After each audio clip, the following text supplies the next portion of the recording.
Hello, Pasadena ISD students. Today we're going to practice analyzing types of diction.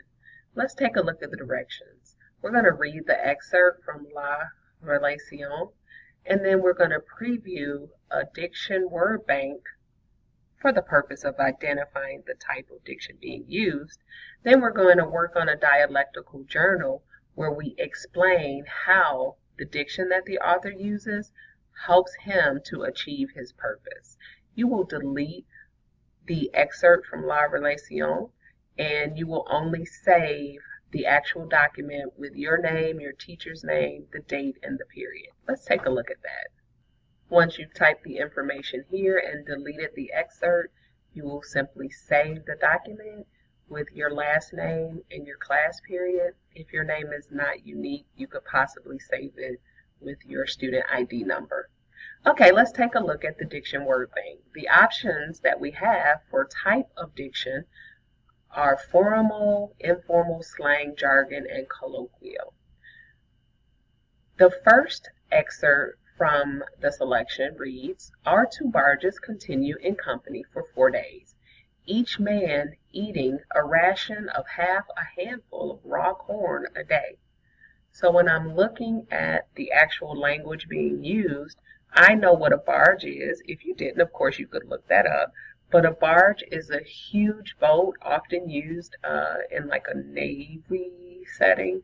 So, and I also know that a ration is a portion of food, but I don't talk about rations on a day-to-day basis. I've only ever heard the term ration as it relates to food when we're talking about like someone in the military.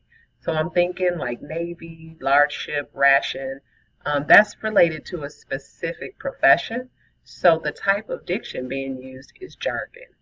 So you'll have to look at the evidence to help you to determine the type of diction being used. And maybe go through and ask yourself some questions like I did. Okay, so the frame that you're going to use for the remainder of the practice in this dialectical journal is here. So I'm going to use this in order to respond to how the specific jargon used here helps the author to achieve his purpose. So first, in my sentence frame, I'm going to have to identify the actual type of diction in this blank, and then I'm going to say what the diction does. Then I'm going to talk about what the author's purpose is before I say how the diction actually helps him to achieve his purpose. So we're looking at completing only 4 thought processes for each of the explanations. Let's take a look at my thoughts. I believe the author uses jargon to communicate precisely and professionally to his audience. Of course, someone reading his experience would be interested in knowing what happens when you encounter Indians after you've experienced a battle with nature and lost, essentially.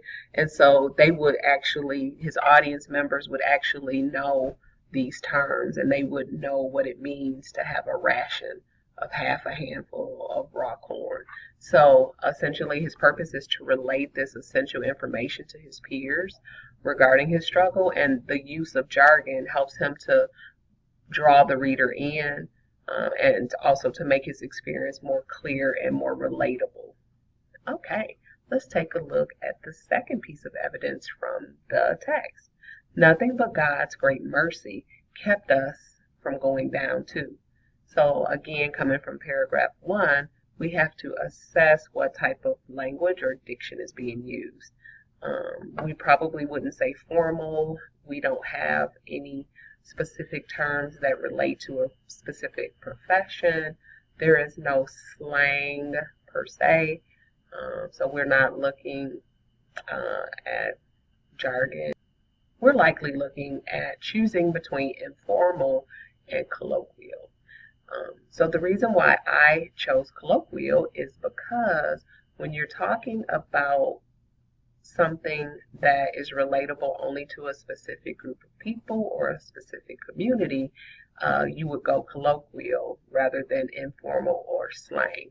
And because we know that not all parts of the world believe in God and God's mercy, we're talking about a specific group of people or a specific cultural community that possesses that belief. As a result, I chose colloquial. Now, we need to explain how colloquial diction helps the author to achieve his purpose. So what is his purpose in this specific excerpt?